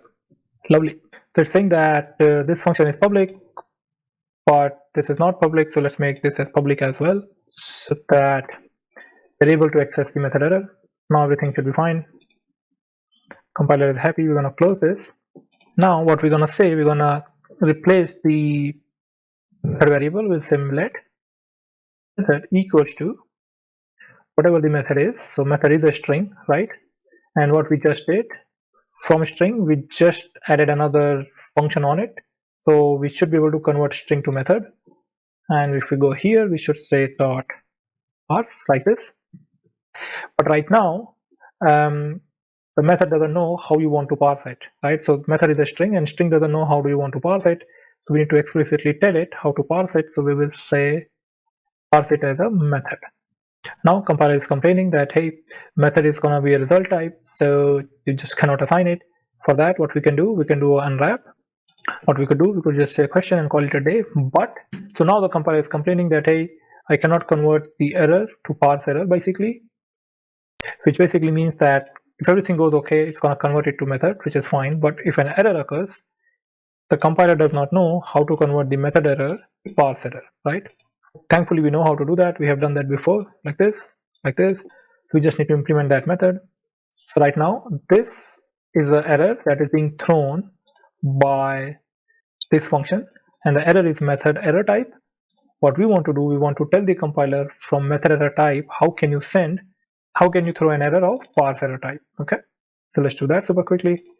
We'll go here, paste it, we'll say from import this. So let's quickly import this error. We are saying from method error for parse error, and this should also be this. Then we will say self dot invalid method like that. Beautiful. Now we got method. Now let's see what we can do with the path. So as you notice that the path is the resource, and then we have the query parameter, and to split the query parameter we need to somehow explode it at the question mark. So let's see how we can do that.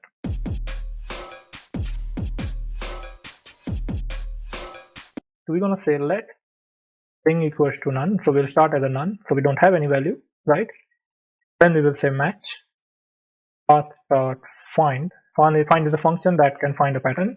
What we want to find a question mark, and then we'll say if you're able to find something, sure, give me the index. Then we can say query equals to path, everything from i+1 until the end, right? And the path should be equals to, since we are changing the value of path, we need to make path as mutable like this. If it's none, there is no query parameter, so nothing was sent as query strings. That means whatever the path is actually the correct value, so we don't need to do anything. And for that scenario, we probably need to do better than this, because this doesn't look good, right? So what we can do something like this. We could say let q equals to path. Okay, so we got the index. Then we could say if q dot is sum, it does have some value. We can say let I equals to q dot unwrap, because we know that it has a value, so we can safely unwrap it. And then we could say query string equals to everything. So we can copy here and paste it here. It did reduce some of the coding that we did here. However, it still has a lot of boilerplate that we need to define q, and then we need to see if we have to unwrap it. And as you might have noticed so far, in Rust we should have a better way of doing it, and it's called if let.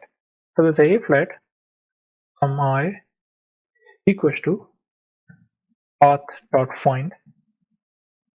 We are saying, can you please find question mark in the path, and if you do, please assign the index into I variable like this, and only then go inside this if condition. So we can basically remove all of this. Lovely. Now we have got the method, we have got the path, we have got the query string, and we have got the protocol. Lovely. Now since we have everything, we have got method, we have got path, we got protocol, we can actually return, right? And what do we want to return? Well, from here we actually want to return request type, right? So we want to basically return the self. So let's do that.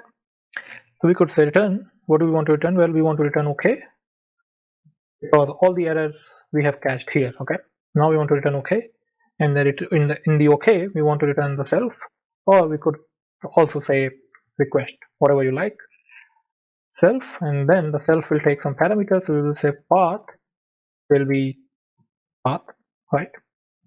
And then we have query string, which will be query string, and then we have method, which will be method, like this. And if you see, the compiler is complaining, he's saying that path is actually a string slice, however we are expecting a string here. Well, that's easy. We could say dot toString, right? And we can do the same for query string as well. So let's see, where are we defining query string? So here we could say to string, and then we can remove the reference like this, and everybody should be happy. However, there's a problem here, and the problem is actually not in the code but in the concepts. So let's have a look. So if I go back to my favorite tool again, so this is what is happening. We have got buffer. So if we define path as a string and we define query string as a string, what we are essentially saying is that the path should be actually only this part, right?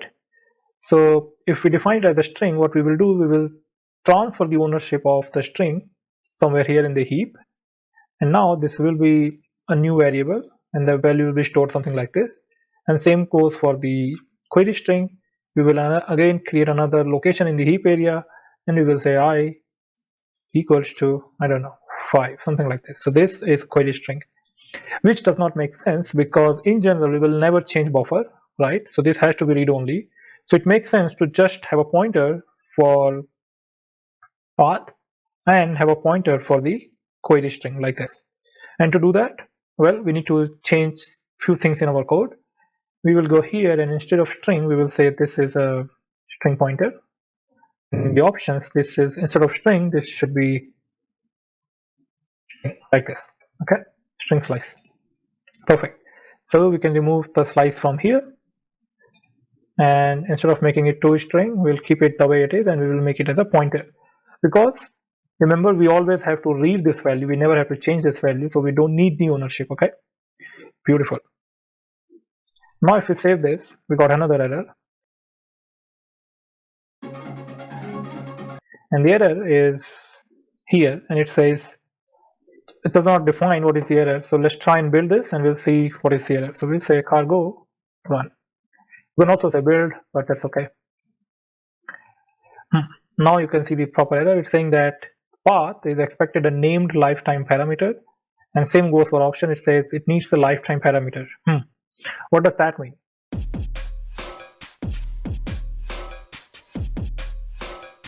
Well, in simpler terms, if we go back to our diagram, right, if we're not doing the heap, we are saying that we have got two string pointers. One is pointing here, another one is pointing here.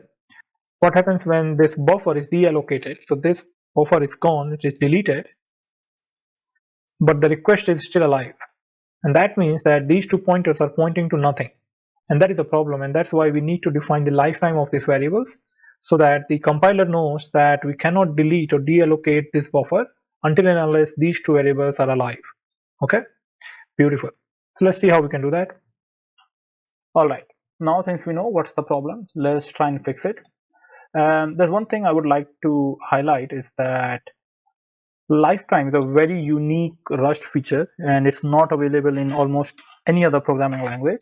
And for that matter, people think, or in general, they become intimidated with lifetime when it comes to the lifetime concepts. And it took me good 1 to 3 weeks, I would say, to fully understand and conceptualize what lifetime is. I would say that it takes some time, so just practice and you should be good with lifetime. So before we go and fix it, a couple of more things is that lifetime does not modify the scope of a variable. It just helps the compiler understand how much a variable is going to live, and with that associated variable, how long should we keep the other variables in the memory. Okay. Also, as you can see, compiler is super helpful. It's saying that in general, this is how we define a lifetime. So what we can do is we can go here on our struct, and now we can tell what would be the lifetime. Okay, so in general, what you would do, less than apostrophe, and then like this. And this a will basically represent the name of the variable lifetime, like this, and same goes for the string. This is how normally you will define a lifetime. However, since we are learning new things, let's make it a little bit descriptive. So I'll say input buffer stream, okay, like this. So what we are saying that this struct has a lifetime which is called input buffer stream, and we're going to make sure that we assign this labeled lifetime to every other variable that request is dependent on, which technically only is this input buffer. So we're going to assign this lifetime to this buffer as well, so that compiler knows it do not have to clear away the memory for buffer as long as request is alive. Okay, beautiful. So for that, what we need to do is when we implement, we need to tell that this gonna have a implicit lifetime like this, and then we have to tell which variable is gonna have that implicit lifetime. So in our case, the buffer variable, right? And we also have to define for which struct. So like this. That's how you define the lifetime for all the inputs and for the implement method. Now in the try from block, we also need to tell that which variable has what lifetime. So for example, what we are saying is that at the end of this function, we're going to return a result, and that will either be error or this request variable. This variable has three components to it. One is path, one is query string, and method. Path and query string are actually pointing into a variable which was passed to this function, and we are calling it buffer. So all we want is there should be a lifetime to this buffer like this, and same lifetime should be applicable to our request that we are returning like this. And once we do that, everybody should be happy because now compiler knows which variable should live how long. Okay, beautiful.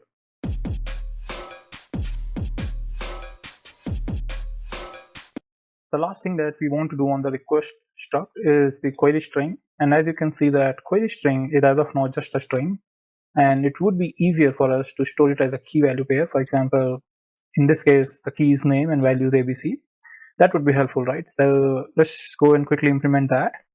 We're going to go to HTTP and we're going to create a new file, and we'll call it query_string.rs like this.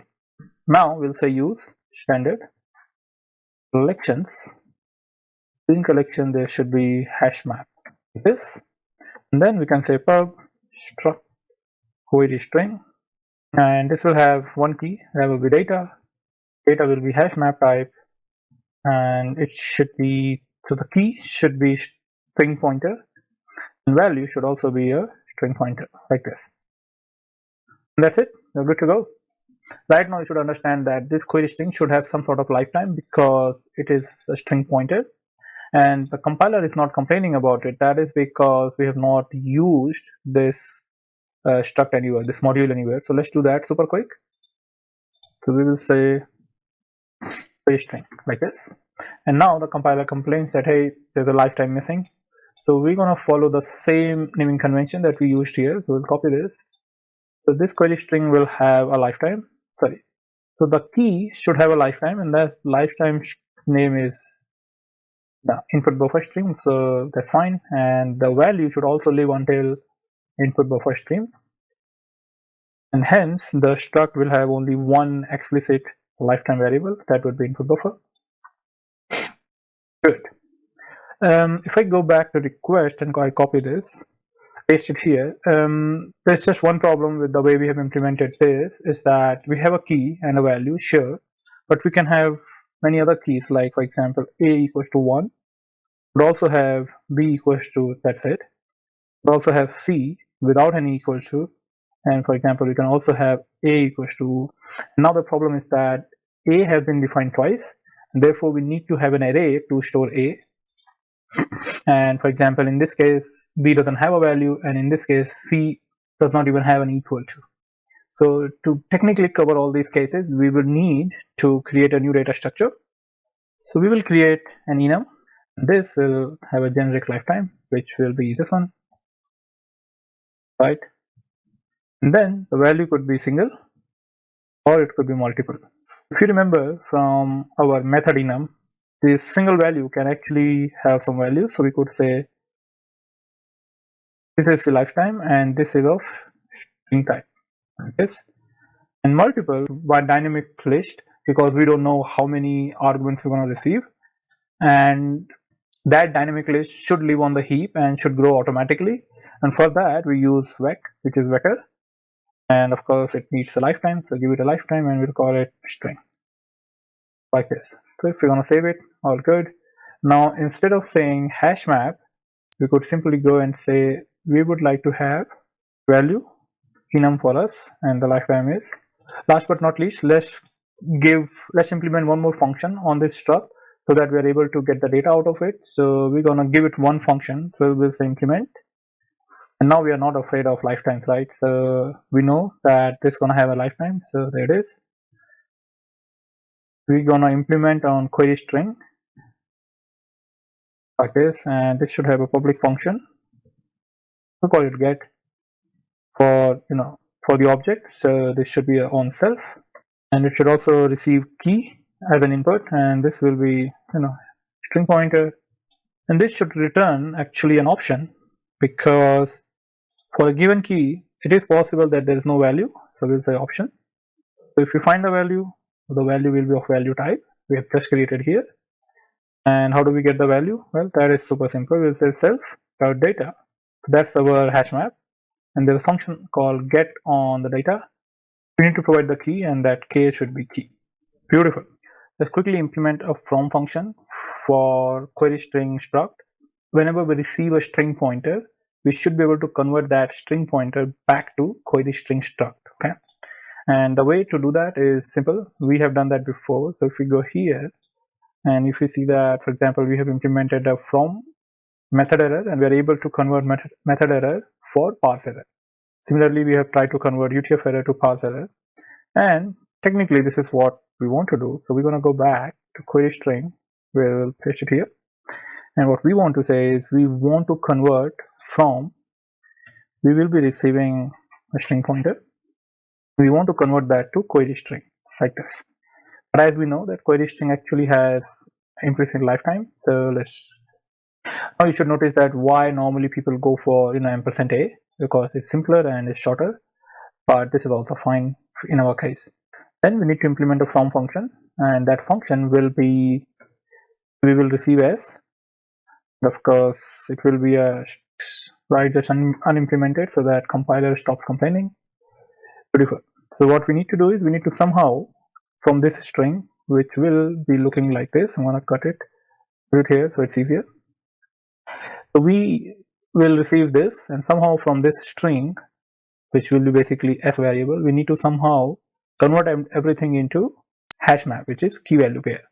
So let's see how we can do this. We need to do is let's create an empty hash map. So we'll say let mutable data equals to hashmap associated function new on it. We create an empty hashmap, and then we'll say for substring in s.split. So we can split our string. We want to split it on ampersand, and if, as you can see, the split will return an iterator. So now what we can do, we can say let mutable key is equals to string. So that's our key, of course, and we'll say let value, that should also be mutable because we're going to change it. So we are starting with a empty value, because as we saw that for a couple of keys, for example here, there's no value, right? And we want to address those cases as well. Okay, now all we need to do is on this substring we need to find equals to, and everything after equals to will become our value. So we have done this before. How do we do this? We'll say substr dot find. What do we want to find? We want to find equals to.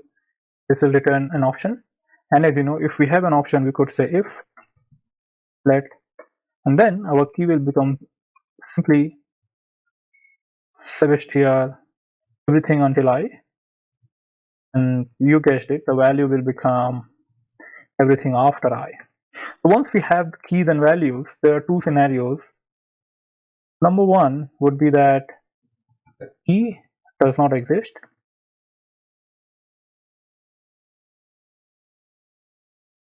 There's a very convenient function on Hashmap. We call it data.entry. So this is how you enter a new data into that Hashmap, and key will be our key, which is fine.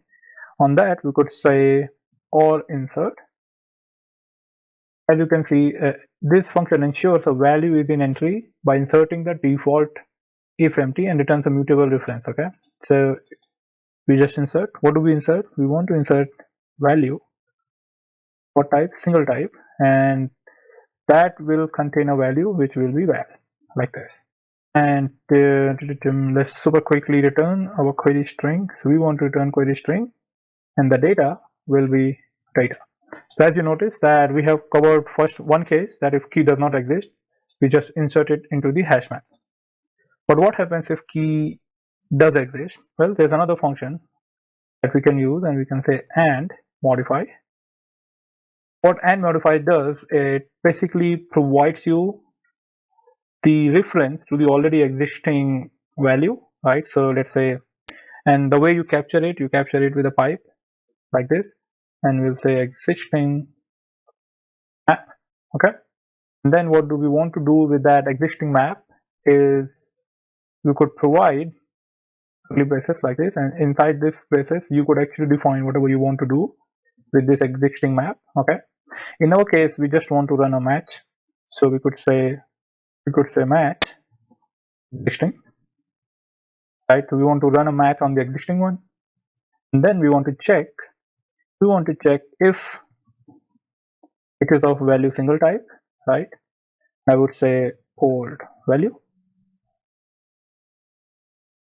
then we'll do something, and if it is of value multiple type, then we will receive a vector, and then we could do something about it. Lovely. So now let's see. So we are saying that do some data entry, and the key we already know is coming from the for loop, which is good. Now we are saying, hey, if the key does not exist, then just simply insert it as a single value. If that key exists, then give me the existing map, and then on that existing map I'm gonna run a match on it. So if it's a multiple value type, all we need to do is we need to just push the new value. So we'll say vec.push, so good to go. Now here we have to do some work, because in this case the value already exists. So what we want to do is we want to create a new multiple type value, right? And this will take two values, and this is how you provide multiple values to a vector like this.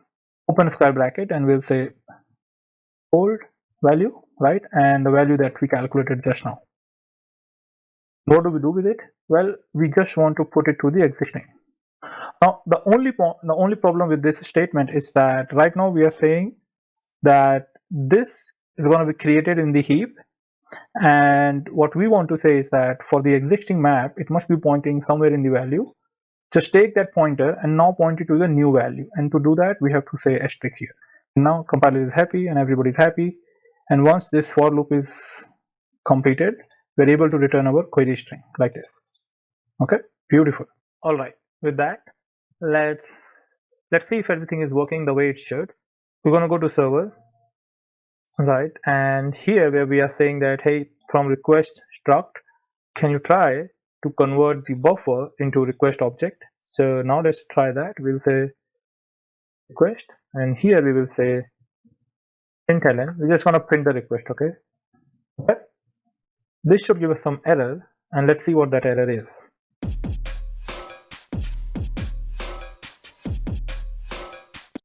So it is saying that, hey, you want to print request, but request struct does not implement two functions. The first one is display and the other one is debug. We're going to see that error in a moment.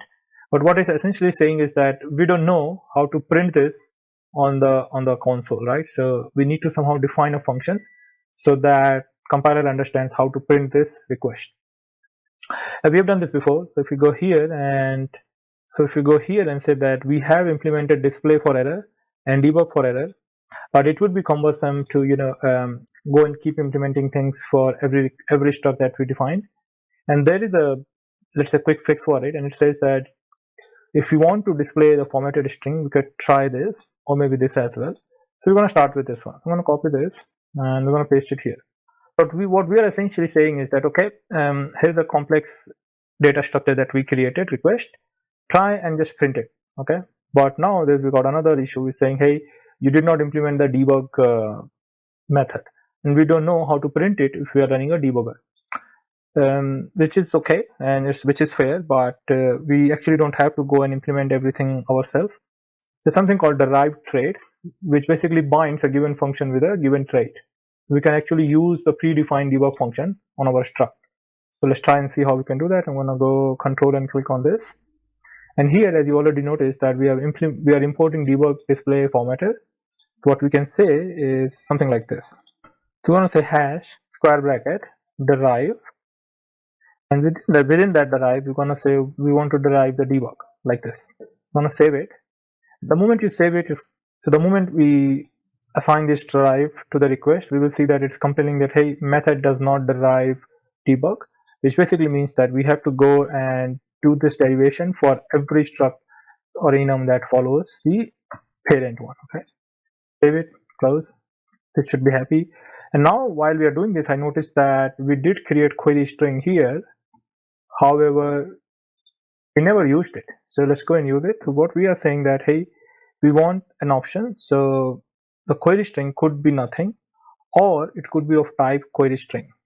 And as you must be noticing that the moment we do this, we're gonna get a couple of errors because query string also does not derive debug. So let's go in quickly to that.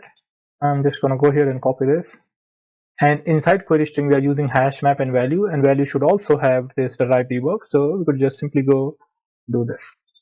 Now if we save, everybody should be happy, right? Except there should be an error in the request because we are saying that request is an option query string. However, here we are passing a string slice, and that is not matching with, we are expecting query string, but we are passing string slice.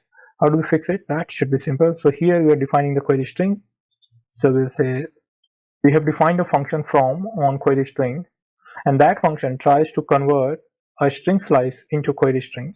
So why don't you use that function and try and see if you can convert it to query string, and the result will be option. So sum. Okay, beautiful. So now if we save it, everybody should be happy. Now if we go to main and try and run this, and here I'm going to say localhost 8080. We're not returning anything, which is okay. But if we go here, now we should see a request being logged. So request is equals to, so this is the string that we gave. So if we go back here, we said request equals to something, and the request is looking really nice, right? So we're saying there's no query string, there's path is just a root, and the method is get. Let's put some meat on this example. So I'm going to say test path. Now if we go back, we should see request. The path is test path. If you notice here, Then we got query strings and we've got data. Q has a multiple parameters, so 1, 2, 3 and ABCS, and that's what we said. So we have two keys, Q, which has 1, 2, 3 and ABS, and then we got Q1, which is a single value and has a string new str. Beautiful. Everything is working the way it should. Now let's see how we can return a response. And I just want to emphasize quickly that keep in mind that we are learning Rust so that eventually we are able to use Anchor framework, which will help us design smart contracts on Solana blockchain. Okay, beautiful.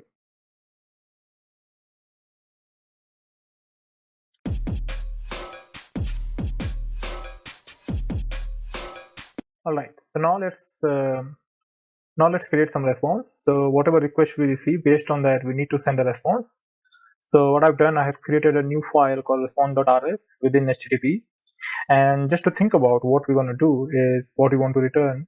When we look at response, the first line contains a string. The first part of that is basically the protocol, and then we have the status code, and with the status code we have a text associated with the status code. Then we have a bunch of headers which we're not going to care about. Then we have two new lines, and at the end we have our text, which is hello world. So let's see how we can design this in our code. We will say pop status underscore code. This will be of type status code. We've not created this enum. We're going to create that in a moment. And then we have a body. Body could be JSON, could be HTML, so we'll just say string. But not every response will have a body, so we're going to say option, right? Like this. Let's create this enum. So we'll say public enum code like this. For time being, we're going to keep it empty, and then we will fill it with, and then we will give a function on this response. So we'll say response. We'll just call it simply new, and this will take status code as status code. So it will be of type enum. Then it will take a body, and as we talk about, body could be optional. So it will have a string like this. It should return response type, or we can also call it self type like this. And then we'll just create a response object. Status code will be status code, and body will be body like this. And of course, we need to import this into our mod. So let's quickly do that. Here we're gonna say pub mod like this. Okay, beautiful. All right, now let's model our status codes. So if you go to Google and search for HTTP status codes, you will notice that we have a lot of status codes. As you can see that for success we have got 200 until 299, redirection and errors and whatnot. So what we're gonna do, we're gonna model a couple of those. As you know, we are not preparing a production ready server, so implementing a couple of those would be good enough. So we're gonna go for OK, and then probably we're gonna look into a couple of errors. For example, bad request. If the request is not okay, maybe not found if we are looking at the wrong resource. Okay, so now I'm gonna go to HTTP and I'm gonna create a new file. I'm gonna call it. Here, the first thing I would do, I would create a public enum. So I'll say pub status code like this, and this will have OK. As you remember that if you don't assign any values, these will be stacked one after another in the memory. So OK will be 0, bad request should be 1, not found would be 2, but we can implicitly tell what this number should be. So we can say 200. Once we do that, we somehow need to know that with this status code, what was the reason? Because if we go back here, you know that with code, we also return a text. So let's do that. We will say implement status code like this. And we'll have a public function in it. We'll call it, and this will take a reference to itself, of course. And it will return a string slice like this. If it is of type self OK, then we want to return. Sometimes this becomes confusing. So instead of self, you could also say status code like this, and this is also fine. So up to you. Now let's also implement the display trait for a status code, so that whenever we use this function, we are able to concatenate everything together. Okay. And before that, one more thing in the mod, we need to say go back to status code, and now we can say as maybe fmt result, right? This, and now we can simply implement that function display for status code, and with this function we will define if we have to print status code, how it should be printed. And we need to implement one function, and it's called fmt. We'll take a reference to self, of course. We need a formatter, so that would be mutable formatter like this. And this function will return empty result, right? And then we will use the write macro, and write macro will use the formatter to write, and then we want to write something, so we're going to do this, and then we'll say there are a couple of problems here. Number one is that we are saying that, hey, go and print self, but self is actually okay or bad request or found, so we don't know what self is, right? I mean, how do you write it?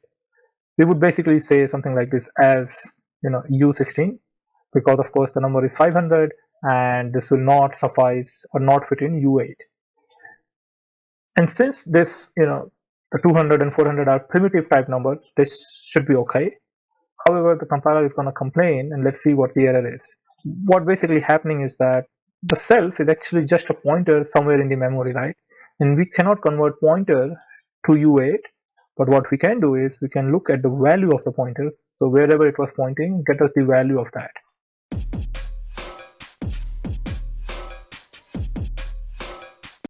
Okay. Now the compiler is complaining for something else, and it is saying that self is behind the shared reference, and it should implement a copy method. What it's saying that the self is actually protected, so we cannot just go and copy the value of it, or let's say cannot just convert it. But what we can do is we can create a hard copy or deep copy of it somewhere in the memory, and then you can use it. And to do that, we technically need to implement a copy method, but thanks to Rust, we don't have to write it ourselves. We already have that function, so we're going to derive it like this, and we'll say copy, clone and copy. All right, now let's send some response. So if we go back to server, what do we want to write? We want to write to stream. We don't want to write to formatter. For example, the way we have done here, we are writing to the formatter, but this time we are not printing to the formatter. We're actually writing data to the stream. Okay, and then what we want to write? Well, we want to write HTTP // 1.1, and we want to say 404. If we run this, let's see how our server responds. So we're gonna go and say cargo run 8080, and we should get 404 error. One more thing, since we want to write on TCP stream, we also need to bring in the write rate like this. Now we should be able to write to the stream. Now you see that we got HTTP 404 error, which means that our server is actually returning a 404 error. Beautiful. Now let's see how we can make everything dynamic. So instead of hard coding it, let's see how we can make it dynamic.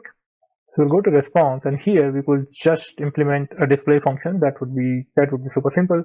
To do that, we're gonna go back to status code, and we're gonna copy this because we will need this. Response, gonna call everything, and then we'll say implement. What do we want to implement? We want to implement the display trait for response, and we need a function fmt.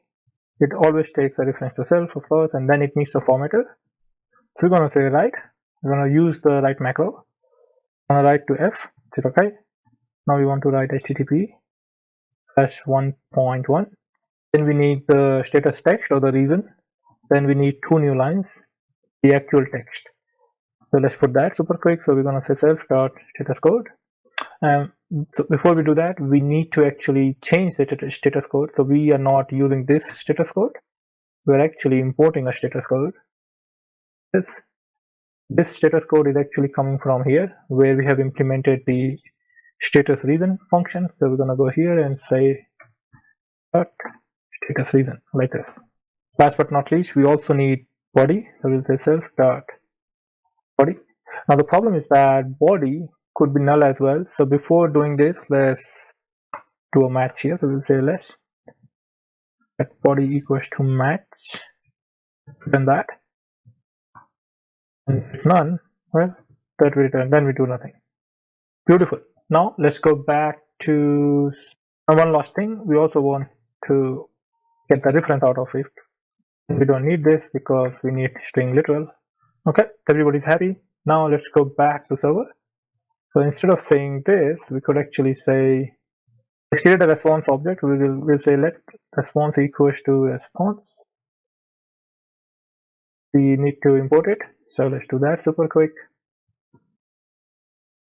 So now here, once we import request and response from HTTP like this, we're gonna go back and we'll say response. We'll create a new response on it. It needs a status code. Also need to import status code because we're gonna use it here. So we will say status code not found like this. And then the body is actually none. Now we're gonna write back the response to the string. Stop the server, run it again. If you go back to browser and refresh the page, nothing should change because we're still sending 404. Now let's try and send something better. So let's say we want to send OK. I want to send an OK response. And the body is gonna be save it. Run it again. We need to make it toString, of course. Now let's run it again. Now if we go back and refresh the page, we should get hello world, it works. Beautiful, right? I mean, this is amazing. You were able to actually build up a whole web server from scratch using Rust so that it can actually serve web pages. Amazing. But there are a couple of problems that you should immediately see with this approach is that the body is actually a string which is living somewhere on the heap. In general, when you are returning an HTML page, you're also returning the JavaScript, CSS, and those packages contains tens of thousands of lines. Tens of thousands of lines of memory in the heap is not recommended. What we could do is we could actually just send the data directly to this stream without even writing to the formatter. So let's see how we can do that. So going back to response, and we're gonna say use standard result like this. Okay. Now the simplest way would be that with the response struct, we could actually write just a quick function. So we'll say pub function send. We'll take reference to self, of course. Then we have stream, which is mutable TCP stream. So now we're just gonna cut everything and paste it here like this. And actually not delete this because now we are not writing to the formatter, we are directly writing to the TCP stream. Okay, going back to our server. Now instead of writing to the stream, what we could say s.send. We need to provide a mutable reference, so let's do that. Seems like we misspelled it, so let's make it a stream. So instead of writing to the formatter, we would like to write to stream directly, and that's it.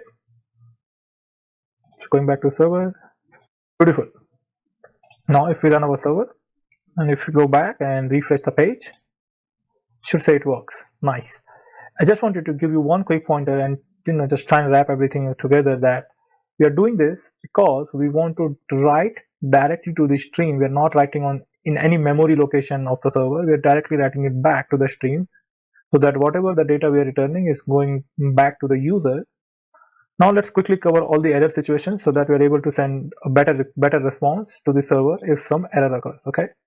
So in case an error occurs here, which means that we are not able to parse the data, we could simply copy everything here, can go here, paste it, and instead of OK, we could say add request. We don't need the body. Could just say none. Similarly, you can catch all the errors from different streams, and based on what error occurred, you can return the relevant response. Okay, beautiful.